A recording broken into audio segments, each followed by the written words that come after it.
Bienvenidos a este Ágora del Campus Universitario María Zambrano, la Universidad de Valladolid. Una jornada informativa que espero que sea de gran interés para todos ustedes, para todos vosotros, porque el objetivo no es otro que trasladarles las muchas posibilidades que pueden encontrar en las instituciones europeas, en esa búsqueda de un puestos de trabajo además muy interesantes para aquellos que están en estos momentos formándose.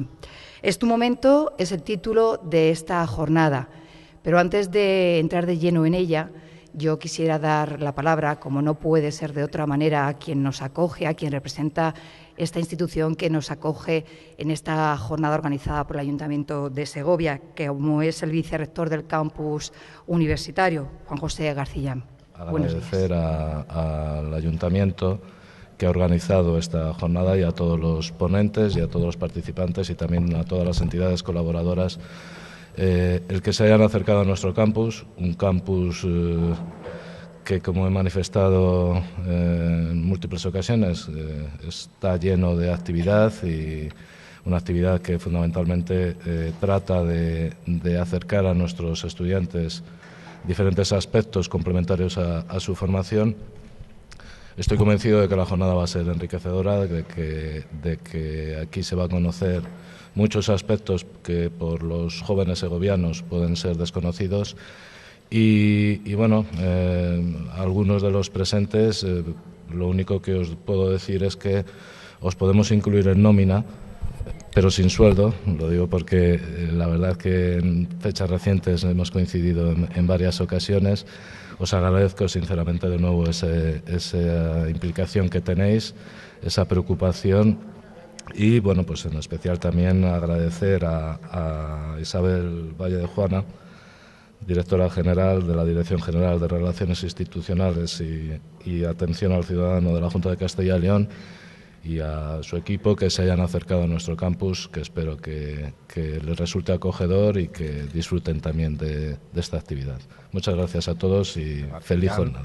Buenos días a todas y a todos los que estáis aquí, a los protagonistas que sois los que vais a participar realmente en estas jornadas.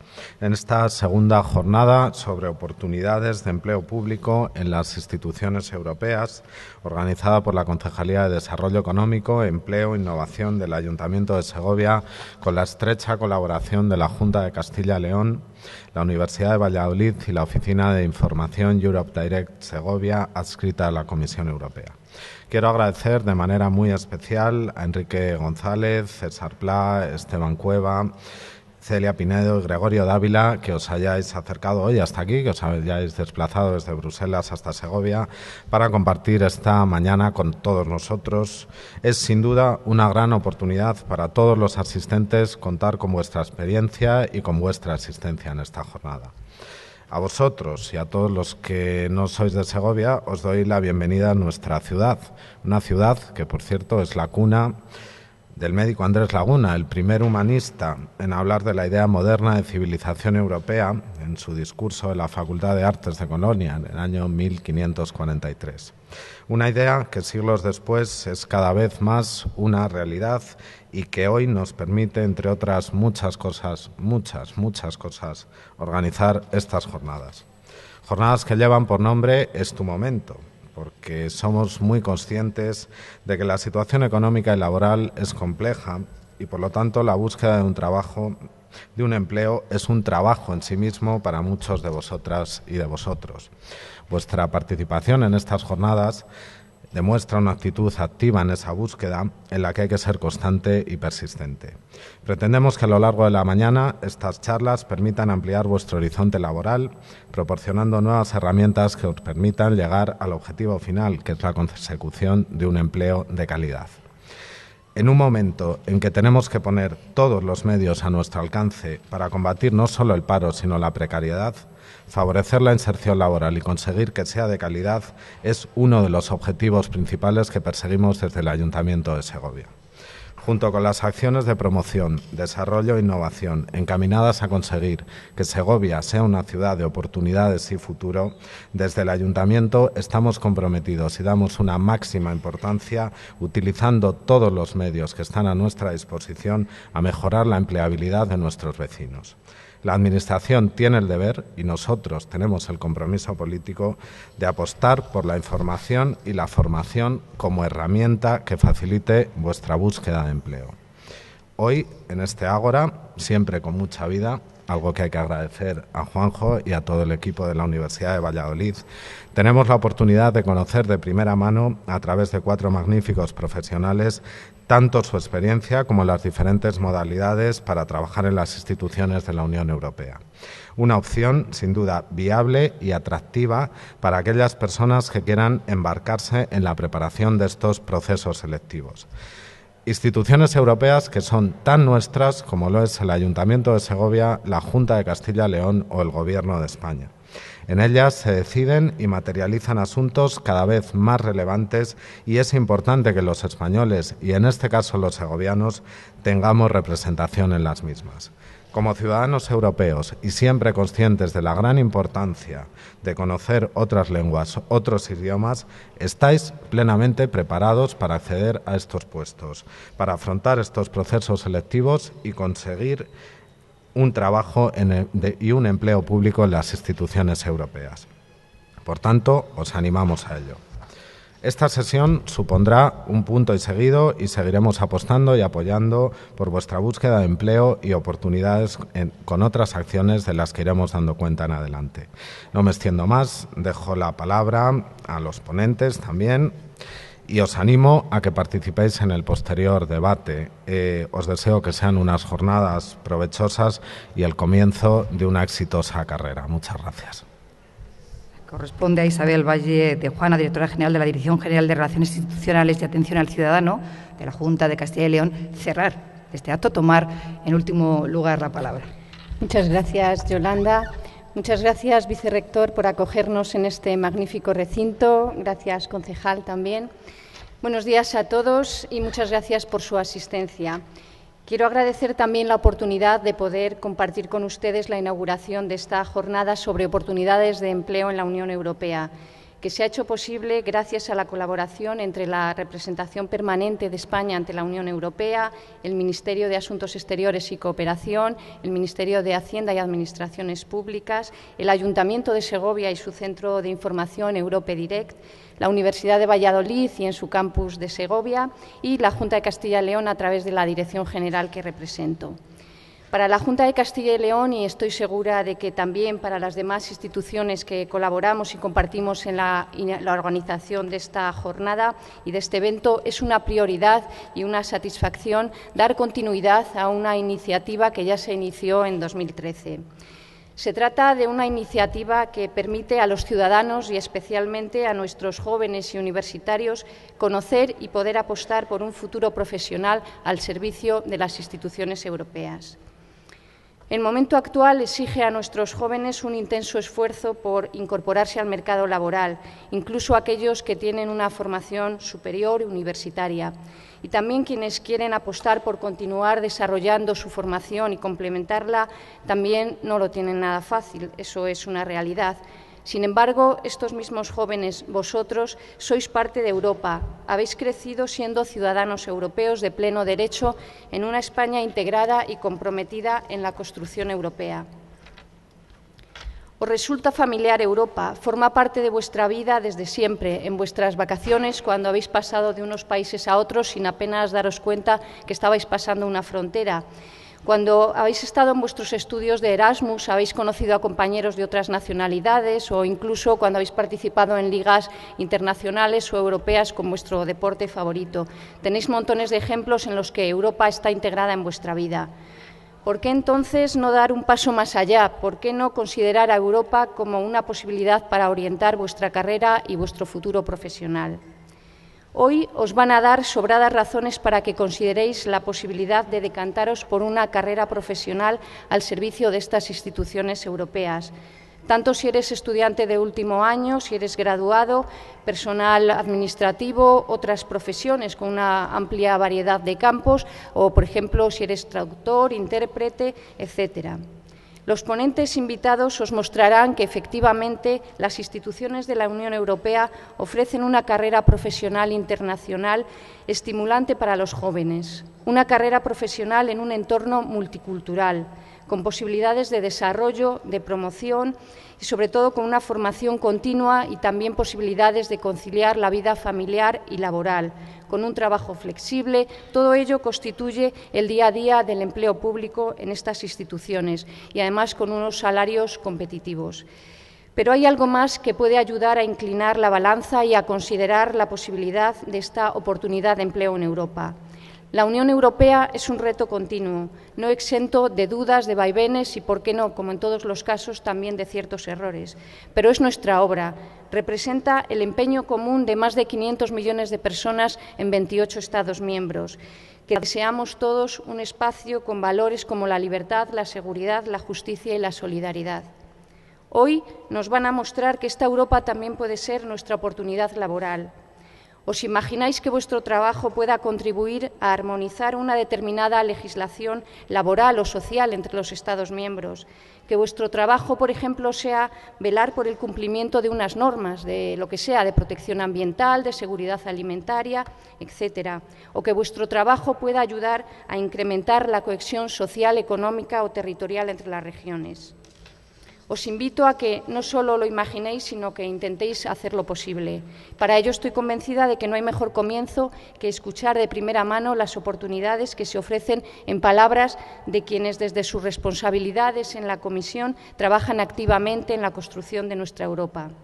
Sabed que en este empeño contáis con toda la ayuda que podemos ofreceros, tanto desde los centros de información europea, especialmente el de vuestra ciudad, Europe Direct Segovia, como también los servicios de la Comisión Europea, de la Representación Permanente de España ante la Unión Europea o de la Junta de Castilla y León a través de su delegación permanente en Bruselas. La Junta incluye entre sus prioridades fomentar la presencia de la comunidad en el ámbito de la Unión Europea, en el contexto de la Estrategia Europa 2020 para tratar de conseguir un crecimiento inteligente, sostenible e integrador. Asimismo, queremos facilitar el conocimiento de las políticas europeas por los principales sectores de la sociedad y que así se incremente la participación eficiente de los agentes socioeconómicos castellanos y leoneses en los programas y en las iniciativas europeas. Este reto incluye, por supuesto, contribuir en la medida de nuestras posibilidades al objetivo nacional de incrementar la presencia de funcionarios y de representantes españoles en los organismos internacionales y en estas instituciones europeas. Para ello, hemos considerado necesario acercar Europa a la sociedad de Castilla y León. Para ello hemos creado unos instrumentos administrativos de información que están de fácil acceso a través de la página web corporativa de la Junta en el portal EUCIL de Información Europea.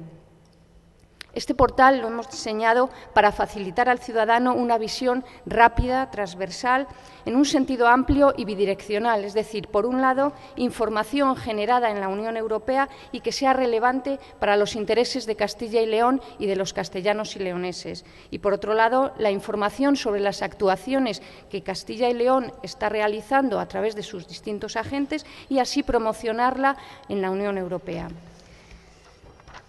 Con ello pretendemos dar un impulso a los temas de información europea, hacerlos más accesibles y atractivos para el usuario, para vosotros, los jóvenes, ofrecer una atención más especializada en la que priorizamos la información sobre oportunidades de empleo y, sobre todo, de movilidad para nuestros jóvenes en Europa. Estoy segura que esta jornada informativa os resultará provechosa y que despertará vuestra curiosidad profesional. Y por lo que respecta a los ponentes, les animo a continuar desarrollando esa importante labor de difusión que están haciendo de la información y del espíritu europeo entre nuestros ciudadanos. No quiero robaros más tiempo, sino dedicarlo a escuchar las ponencias que os van a presentar a lo largo de esta mañana y que sin duda serán muy interesantes. Muchas gracias.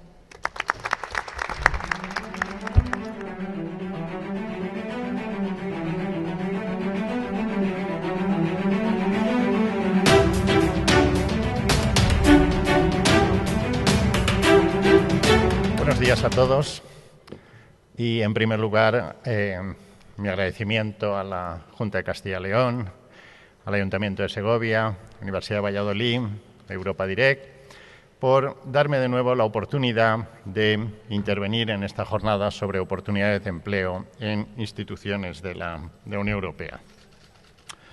Yo voy a referirme, en primer lugar, a los aspectos generales relativos al régimen aplicable al personal de la Unión y las oportunidades de empleo. Luego, de manera más específica, mi colega César Pla hablará de convocatorias, de procesos de selección y tendremos un coloquio que es, al tratarse de dos ponencias complementarias, un coloquio conjunto para ambos. Después intervendrán un recién laureado, Gregorio Dávila, y una stagiaire, becaria, Celia Pinedo, que transmitirán su experiencia personal para superar un concurso, para superar también un proceso de selección para unas prácticas.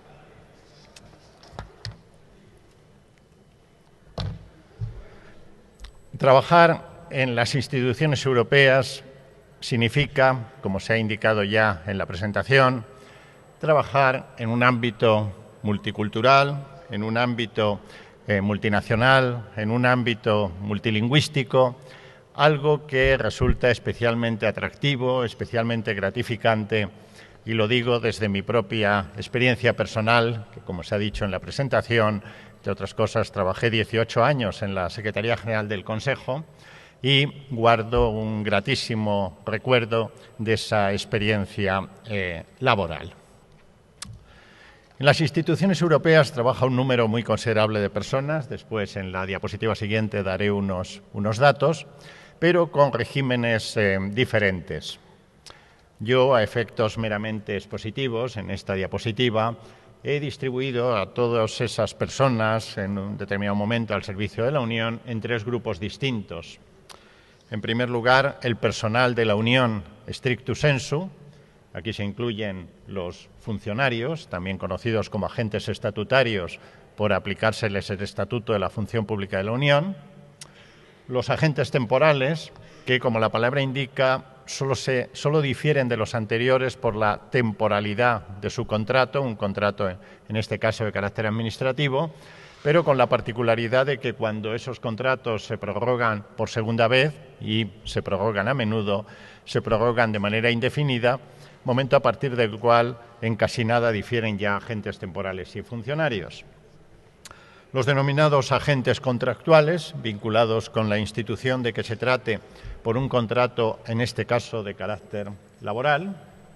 Los agentes auxiliares, personal contratado para, por ejemplo, sustituir en un determinado momento a funcionarios o agentes que por una u otra razón cesan temporalmente en su actuación.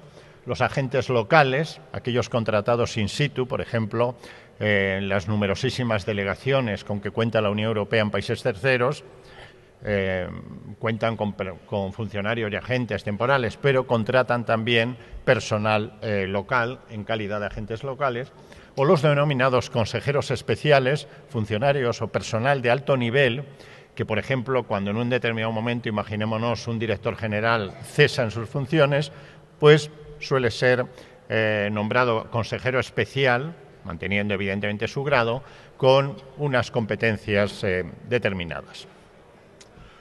Otro grupo de personas, muchísimo más limitado, lo constituyen los funcionarios nacionales que durante un periodo de tiempo limitado trabajan al servicio de las instituciones.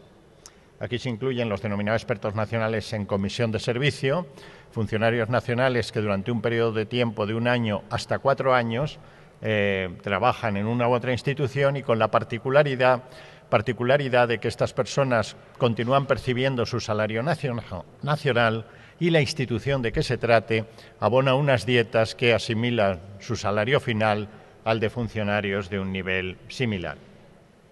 También existe la figura de los expertos nacionales en comisión de servicios sin coste, con la característica en este caso de que el salario es abonado en su totalidad por el Estado del que son nacionales, salario nacional y dietas. los denominados expertos nacionales en comisión de servicio en formación profesional son funcionarios nacionales que durante un periodo de tiempo más limitado, en este caso de 4 a 6 meses, son destacados a la comisión, como la palabra indica, pues para mejorar su formación en materias relativas a la Unión Europea. El programa denominado Erasmus Funcionarios, todos ustedes conocen lo que es el programa Erasmus y algunos habrán hecho parte de sus estudios en el marco de este programa. Pues bien, Erasmus Funcionarios es un programa en el marco del cual funcionarios nacionales, durante un periodo de tiempo muy corto, solamente 2 semanas, acuden a la comisión con objeto de conocer mejor el funcionamiento práctico de las instituciones.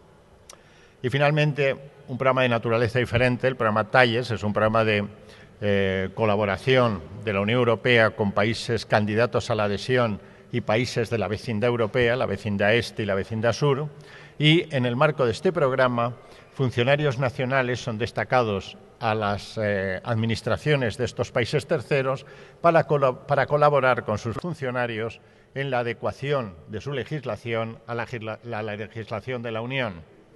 Algo absolutamente obligatorio, necesario en el caso de países candidatos a la adhesión, pero que también en el caso de los países de la vecindad europea, los correspondientes acuerdos de asociación prevén una cierta adecuación normativa.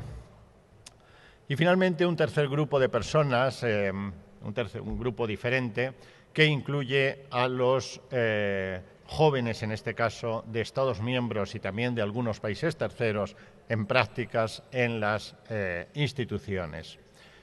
Ulteriormente, como decía al principio, Celia Pinedo pues, nos hablará de su experiencia personal en la comisión en este caso. Aquí en esta diapositiva vemos, como adelantaba antes, la distribución de personal en las instituciones. El presupuesto de la Unión Europea fija cada año el nivel de efectivos, de recursos de cada una de las instituciones. Pues bien, en este sentido, en el presupuesto correspondiente a este año 2015, se prevé hasta un total de 46.213 personas, en este caso funcionarios y agentes temporales, trabajando al servicio de las instituciones. Utilizo la expresión hasta un total porque evidentemente no significa que ese número sea el que esté trabajando en este momento, sino un número menor, puesto que siempre hay vacantes en las plantillas. El mayor número de personas, de personal, corresponde a la Comisión Europea, vemos un 53%, lo cual resulta lógico, puesto que es la Comisión Europea la que gestiona los programas comunitarios en el marco de las diferentes políticas y es para la gestión de esos programas para lo que se requiere un número considerable de efectivos y, en este caso, un número importante también de agentes temporales.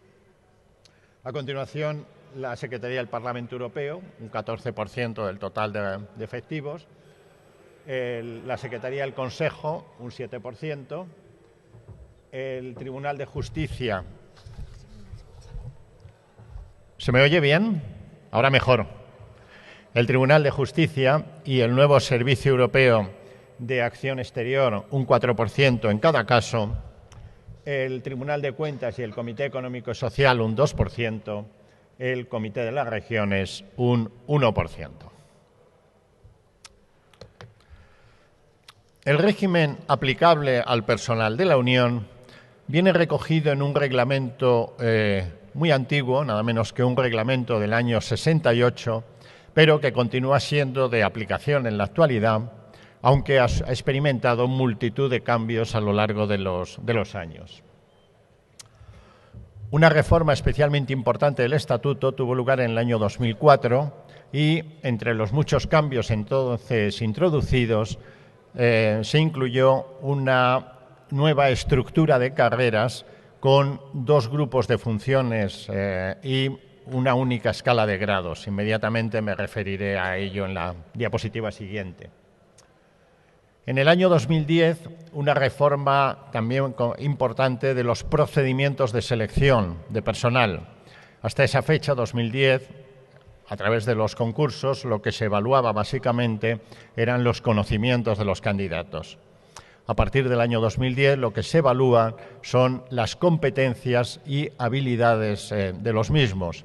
Y luego, sobre todo en las ponencias siguientes y en la intervención del laureado, se hablará justamente de esos procedimientos de selección. Ese mismo año 2010, una nueva reforma del Estatuto, coincidente con la creación de ese nuevo órgano al que yo antes aludía, el Servicio Europeo de Acción Exterior, por el hecho de tener unas características especiales este órgano en lo que se refiere a su composición en términos de personal. El Servicio Europeo de Acción Exterior debe estar constituido por al menos un tercio de su personal, nivel administradores, por personal procedente de los servicios exteriores de los Estados miembros, y ello motivó una reforma del Estatuto. Y finalmente la reforma más general y más reciente hasta el momento, la que tuvo lugar en el año 2013, entró en lugar el 1 de enero del año pasado, motivada por las restricciones presupuestarias que también han afectado a la Unión en su conjunto, y por el hecho de que en ese año cesaba el periodo de vigencia del procedimiento de adecuación de los salarios de los funcionarios, que había estado vigente durante 2 periodos sucesivos de 10 años, un total de 20 años, y se requería también el establecimiento de un nuevo procedimiento de adecuación de esos salarios. Aquí vemos la estructura general del Estatuto. En las disposiciones generales se incluye la definición de quién es funcionario, una definición larga y barroca, pero a lo largo de la cual se viene a decir algo bastante evidente: es funcionario de las instituciones quien es nombrado por lo que se denomina la autoridad investida, el poder de nombramiento de cada institución. Algo, por tanto, como decía, muy evidente, pero en esa definición hay que destacar que, aunque el Estatuto se aplica por igual a todo el personal, se es funcionario de una u otra institución, es decir, se es funcionario de la Comisión o de la Secretaría del Consejo o del Parlamento. Y dentro de estas disposiciones generales también la referencia a los grupos de funciones y grados de acuerdo con la modificación introducida en el año 2004, que la vemos en esta diapositiva, aunque luego vuelva sobre la anterior. 2 grupos de funciones, como decía, administradores y asistentes. Administradores, aquella función a la que corresponden las actividades de dirección, concepción, estudio. Aquí se incluyen también los especialistas, por ejemplo, los lingüistas, los científicos, auditores u otros expertos. Y el grupo o la función de asistentes, a la que corresponden actividades de carácter aplicación, de carácter más técnico, de carácter ejecutivo. Y como vemos, una única escala de grados. Antes del año 2004 había 4 categorías distintas de personal, incluso 5, porque el personal, los lingüistas, contaban con una categoría específica para englobarles. Ahora, una única escala de grados, del grado 1 inferior al grado 16, el grado superior. Al grupo de administradores corresponden los grados 5 inferior al grado 16, a la función de asistentes, el grado 1 al grado 11. Pero con la particularidad, como vemos en la diapositiva, de que los del grado 5 al grado 11 se aplican por igual a ambas funciones, lo cual podríamos decir que en términos prácticos implica que un experimentado asistente de grado AST11 tendrá responsabilidades y tendrá también, evidentemente, una retribución notablemente superiores a un joven administrador de grado AD5. Una tercera columna, la que aparece encabezada con las siglas AST/SC, fue introducida recientemente en la reforma del año 2013 para incluir al personal de secretaría. Todo esto se aplica a funcionarios y agentes temporales. En el caso de agentes contractuales, 4 grupos, el grupo 1 inferior, el grupo 4 superior y una escala de grados del grado 1 al grado 18. Y como vemos en la diapositiva, los grados correspondientes que se aplican a uno u otro grupo. Volviendo a la diapositiva anterior, el título segundo del Estatuto se refiere a derechos y obligaciones de los funcionarios. No vale la pena que me explaye sobre ello porque son similares a los de un funcionario nacional. quizá con la única particularidad de aquellos derechos u obligaciones que están relacionados con el carácter supranacional del proceso de integración, es decir, por ejemplo, la independencia del funcionario respecto al Estado del que sea nacional, una independencia que es al mismo tiempo un derecho y una obligación, un derecho a que el Estado del que es nacional no trate de instruirle, podríamos decir, en su actuación, pero una obligación también en el sentido de que si el Estado nacional tratara de hacerlo, está obligado a no someterse a esas posibles indicaciones. Título tercero, denominación carrera de funcionarios. Cuando en el año 68 se aprueba el Estatuto de la Función Pública de la Unión, se quiso facilitar al personal con vocación pública internacional, fue una vocación pública por la Comunidad Europea, de la posibilidad de realizar una verdadera carrera administrativa.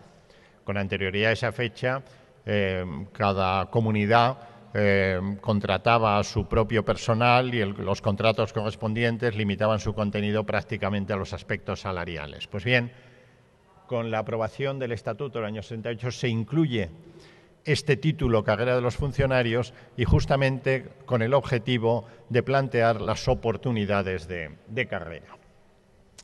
Y esa carrera administrativa se inicia evidentemente por el proceso de reclutamiento de personal.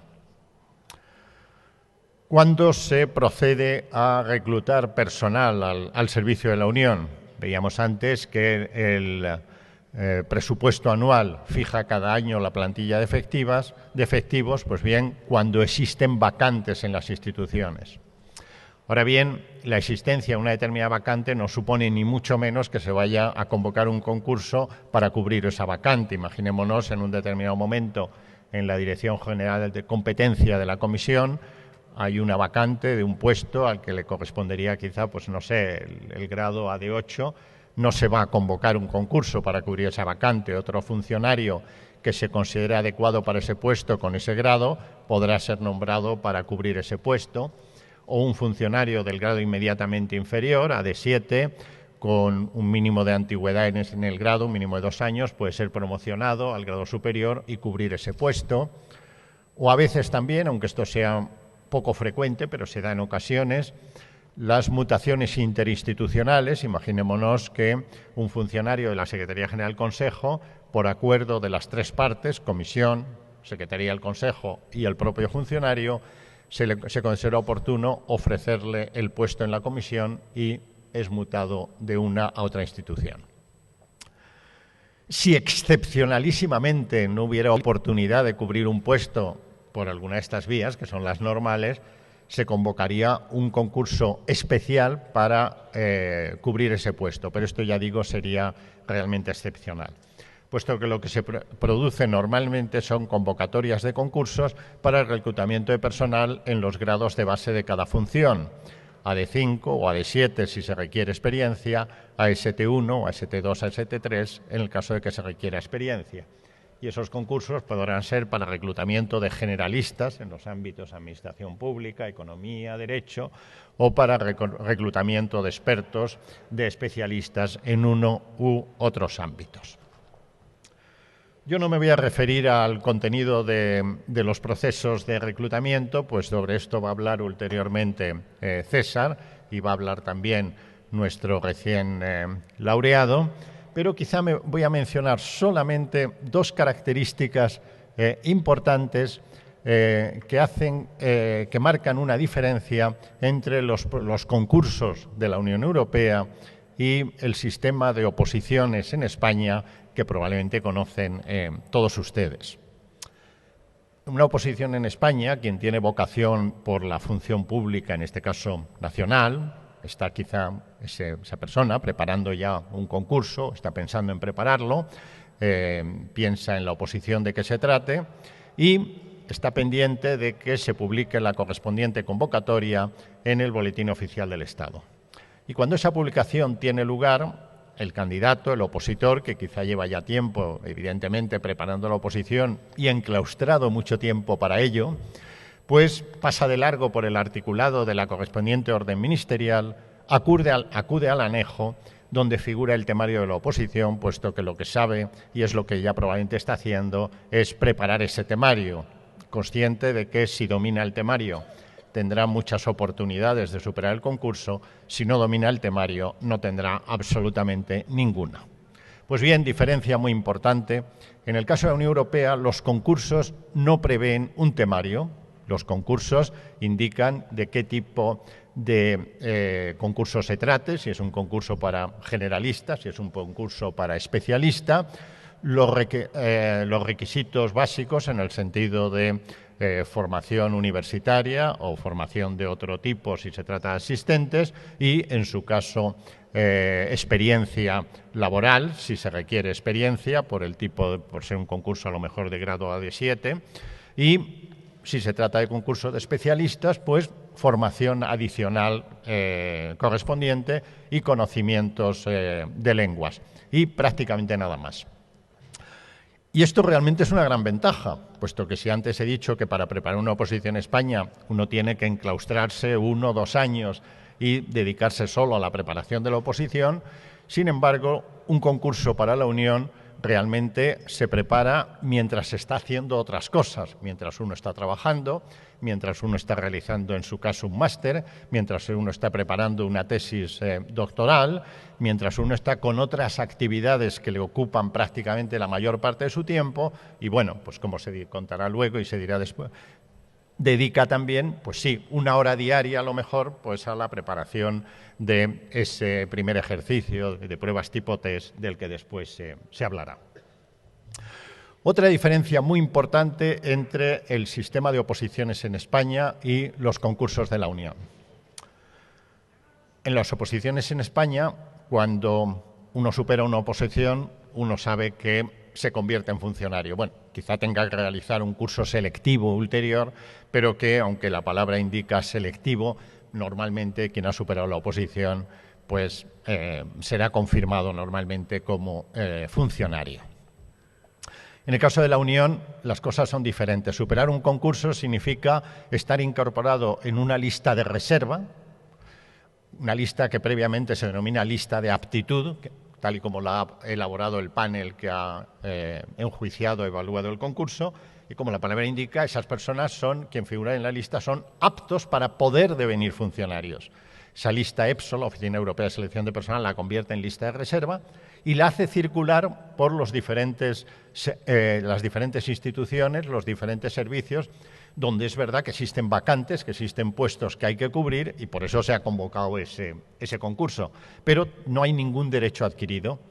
Entonces, esto implica que, desde mi punto de vista, quien ha superado un concurso deba llevar a cabo lo que yo llamo una actitud proactiva, entendiendo por tal el no esperar, pues por ejemplo, si aquí en Segovia uno ha superado un concurso, no esperar aquí uno en su casa a que a uno le llamen para ofrecerle una entrevista en relación con un puesto concreto, sino lo que en términos coloquiales, entre comillas, diríamos moverse, es decir, uno ha superado un concurso, condición sine qua non, pues bien contacta con servicios, unidades de unas u otras instituciones en las que conoce que hay vacantes y para esto nuestra representación permanente en Bruselas facilita información muy valiosa sobre ese tipo de vacantes y cuando digo moverse significa contactar con responsables de esas unidades para vender su currículum, el momento sí en el que el currículum ya es útil al respecto.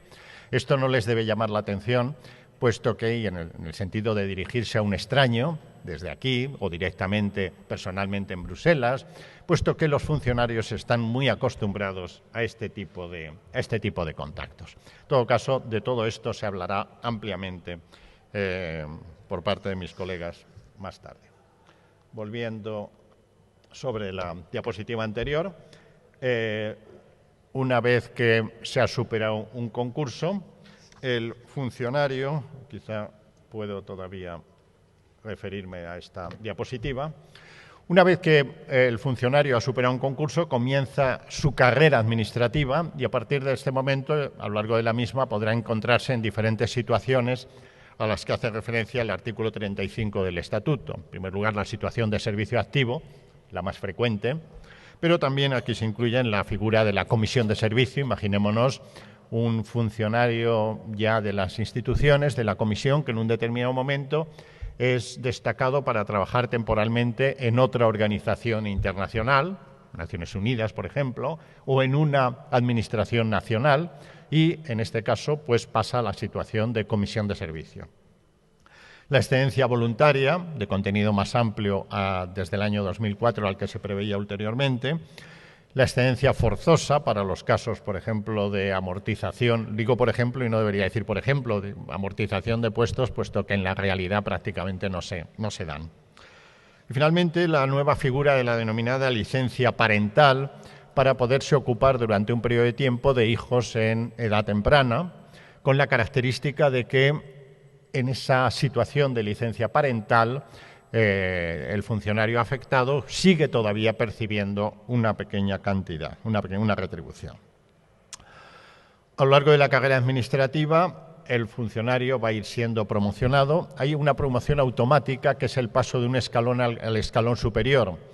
Cada grado, lo hemos visto antes, aparece subdividido en escalones de duración bianual, algo semejante a los trienios en España. Es decir, significa que el mero transcurso de periodos de 2 años significa acumular un nuevo bienio.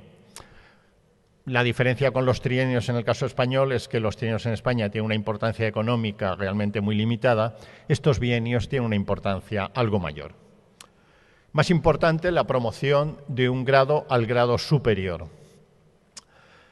Dependiendo ya, no tiene carácter automático, dependiendo de la valía y de la experiencia del funcionario.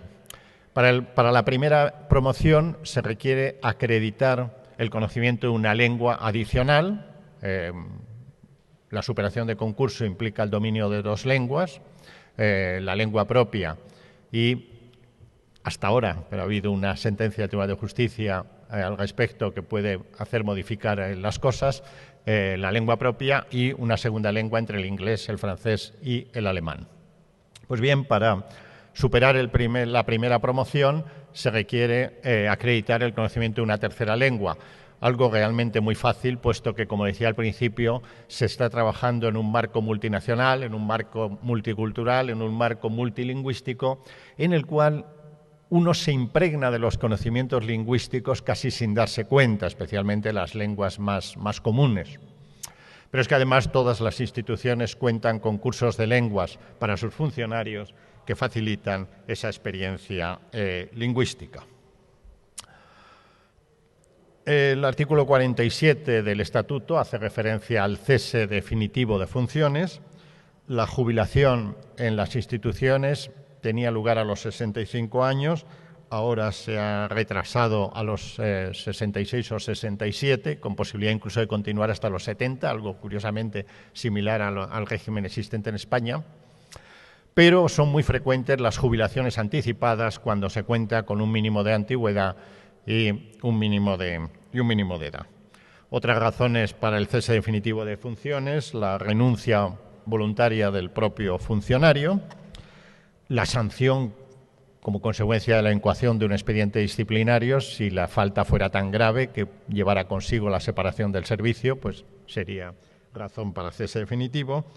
Y curiosamente el artículo 47 alude también como causa de cese definitivo de funciones la muerte del funcionario, lo cual a mí me parece bastante evidente.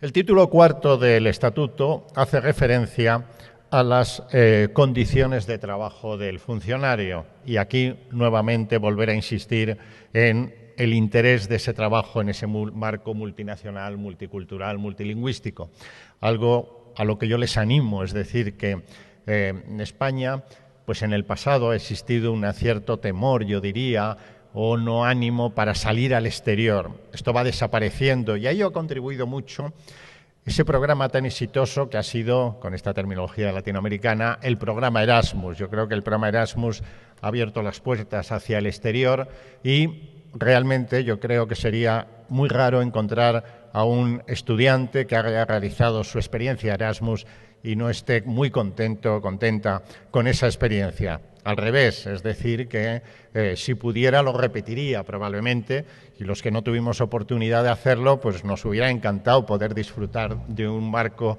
como el que supone el programa Erasmus. Pues bien, ese trabajo en ese marco multinacional es algo especialmente atractivo. Cuestiones relativas a horarios, vacaciones, etcétera, pues muy similares a los existentes en una administración nacional.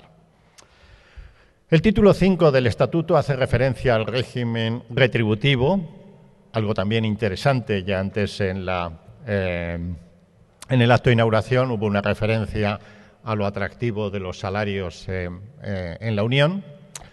Esto en todo caso debe ser algo secundario desde mi punto de vista respecto al interés por el trabajo en el marco al que yo estoy aludiendo, pero también tiene su aliciente.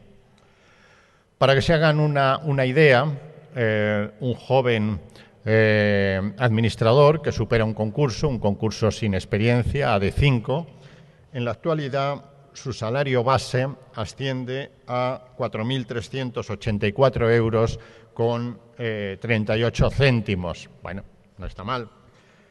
A este salario base se le adicionan unas cantidades y se le restan otras.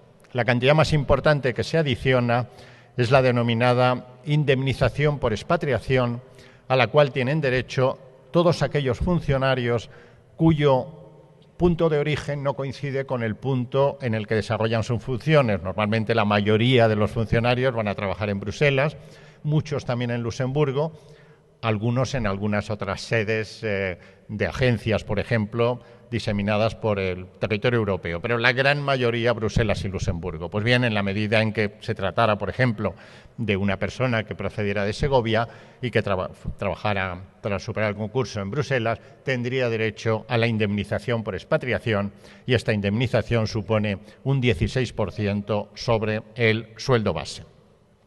Otras cantidades que se adicionan: la asignación familiar, funcionarios casados; asignación por hijos, funcionarios con hijos; asignación por escolaridad, funcionarios con hijos en edad escolar. Pero otras cantidades se detraen. En primer lugar, el denominado gravamen impositivo de la Unión. Uno de los privilegios de los funcionarios de las instituciones europeas es que su salario no está sometido al impuesto sobre la renta del Estado del que son nacionales. Pero esto no significa que no paguen impuestos directos, puesto que ese salario está sometido a un gravamen de la propia Unión, una cantidad que revierte a las arcas comunitarias. Otra cantidad que se detrae: la contribución al régimen de pensiones de los funcionarios. Se tiene derecho a pensión tras haber trabajado 10 años al servicio de la institución de que se trate. Y finalmente, la contribución al régimen de seguridad social de los funcionarios. Enrique, le voy a pedir que vaya terminando. ¿Perdón? Que vaya terminando, le voy a pedir, por favor, el tiempo. 5 minutos. Vale. En mi reloj, pero claro, a lo mejor voy retrasado. En realidad puedo pasar de largo por esta diapositiva, mencionar algo que no me ha indicado antes y que es muy importante. Se aplica en los concursos el principio de no discriminación, y no discriminación implica no discriminación por nacionalidad, no discriminación por edad. En el pasado hubo concursos que fijaban límites de edad, en la actualidad no hay límites de edad.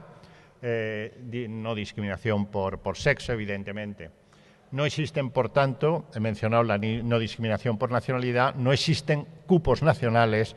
Los concursos se llevan a cabo en base al mérito de los funcionarios. Al comienzo he señalado en una de las primeras diapositivas esos 3 grupos de personal, y el tercero incluía al personal en prácticas en las instituciones. Probablemente muchos de ustedes pueden estar interesados por la realización de concursos, y el objetivo de estas jornadas es justamente animar a la preparación y presentación a concursos, pero también a la realización de prácticas en una u otra institución. Pues bien, después nuestra becaria hablará de su experiencia personal en la comisión, aunque otras instituciones y órganos convocan también prácticas. Y ya para terminar, la última de las diapositivas hace referencia a formación. Yo antes decía que en los concursos para la Unión se evalúan competencias y habilidades de los candidatos. Después se verá cuáles son esas competencias y habilidades, 8 diferentes. Ahora bien, unos ciertos conocimientos sobre la Unión Europea son útiles, aunque para las prácticas, para las pruebas, sobre todo en este caso ya las de evaluación, las dirigidas a quienes han superado la preselección, se cuenta con toda la documentación necesaria. Es útil tener unos ciertos conocimientos relativos a la Unión.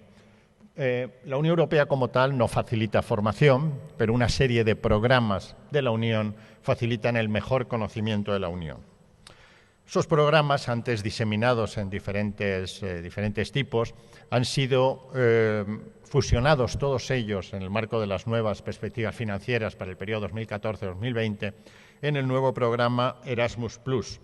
Y en este programa se incluyen antiguos programas como el programa Erasmus y Erasmus Mundus, ya conocido, pero también el programa Erasmus Jóvenes Emprendedores, las acciones Marie Curie para la movilidad de investigadores, el programa Leonardo da Vinci para la movilidad de estudiantes en formación profesional, el programa Comenius, movilidad de estudiantes de enseñanza media, Grundtvig, educación de adultos, o el programa Juventud en Acción, donde se incluyen las actividades del Servicio Voluntariado Europeo. Todo ello incluido en este nuevo programa, que incluye también ahora, desde la novedad introducida por el Tratado de Lisboa, actuaciones de la Unión como programas de apoyo en el ámbito del deporte.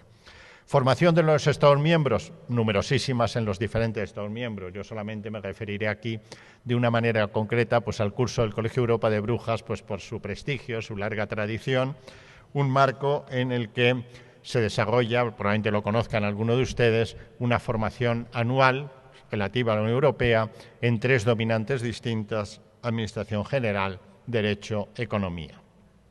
Y finalmente la formación en España, también muy numerosa en las diferentes universidades, en los diferentes centros de formación.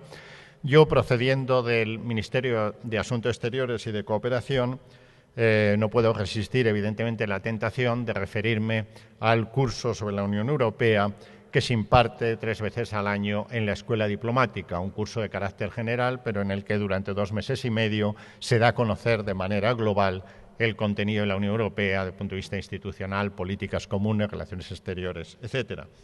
Un curso que en este momento va, el curso actual, su edición número 115.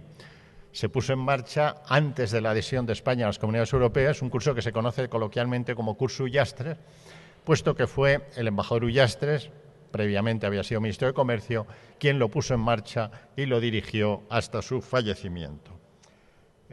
Mencionar también la realización de estas jornadas informativas para dar a conocer el tema europeo y ulteriormente pues se hablará, por ejemplo, ya de manera muy concreta de las experiencias de los programas de preparación para los concursos. Bueno, no me queda sino agradecerles mucho su atención. Y como decía al principio, después de la intervención de César Pla, tanto él como yo estaremos a su disposición para posibles preguntas. Muchas gracias.